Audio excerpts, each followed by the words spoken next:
ఇందాకలా చిరంజీవి గారి లైఫ్ గురించి మాట్లాడారు మీరు, అప్ అండ్ డౌన్స్ అన్నీ మాట్లాడారు. ప్రతి ఒక్క జీవితంలోనూ అప్ అండ్ డౌన్స్ ఉంటాయంటారు.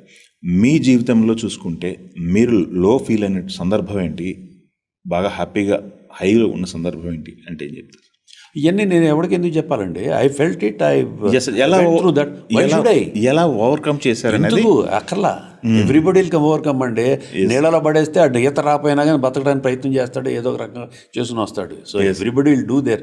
ఇది మనం చెప్పిన దాన్ని బట్టి అతను లైఫ్ సిచ్యుయేషన్స్ వేరుంటాయి, మన లైఫ్ సిచ్యుయేషన్స్ వేరుంటాయి. మన లైఫ్లో చెప్పిన మనం ఏదో చెప్తే దీని ప్రకారం వాడు ఫాలో అయ్యాడంటే అది అవ్వదు. Okay, so prescription mismatch అంటారు. Everybody will learn by himself అండి. Innovation is nothing but necessity. So అలాగా బాధలో ఇంకోళ్ళకి ఏంటి చెప్పేది? మన కష్టాలు మన సుఖాలు you share with yourself, that's all.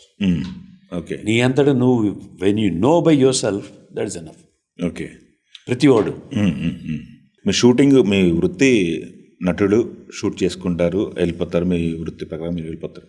ఖాళీ టైంలో మీ నాలెడ్జ్ గెయినింగ్ చూస్తుంటే ఒక అల్టిమేట్ లెవెల్లో ఉంది నాకు తెలిసి. అయితే ఎలా గెయిన్ చేస్తారు మీరు? రీడింగ్ బుక్సా లేకపోతే లేదండి, ఎట్లా మీరు ఇది జీవితం నేర్పిస్తుంది అన్ని నేర్చుకోగలిగితే. అవగాహన ఉంటే చాలు, common sense. Okay, everybody, every man, ప్రతి మనిషికి లిటిల్ బిట్ కామన్ సెన్స్ ఉంటే if you will know it. Okay, పుస్తకాలే చదవక్కర్లేదు, అదే చదవక్కర్లేదు. మంచిది చెడేది ఎవరో నేర్పించారు చిన్నప్పుడు. మనం పుట్టినప్పుడు ఆటోమేటిక్గా మంచిది చెడేది తెలిసిపోతాం. ఓకే, లైక్ వైజ్ కొంతమంది చదువుతారు, బాగా చదువుతారు పుస్తకాలు, కొంతమంది రీడ్ చేస్తారు. మనుషులు ఒక్కో మనిషి ఒక్కో రకంగా ఉంటాడు.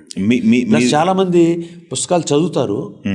వాళ్ళ పుస్తకాలు చదవటం కంటే కూడా నేను ఫీల్ అయ్యేది ఏంటంటే, మా నాన్నగారు చెప్పేవాడు, చదువు అనేది పుస్తకాలు చదువుతున్నావా, ఏం చదువుతున్నావు, ఏం చదివినా కూడా దాన్ని అవగాహన చేసుకుని గుర్తుపెట్టుకోగలిగితేనే దాని విలువ ఉంటుంది.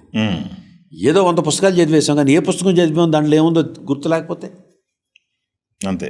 సో అలాగా when you read, learn, think, see, you should remember that. గుర్తు ఉండాలి, అవగాహన ఉండాలి.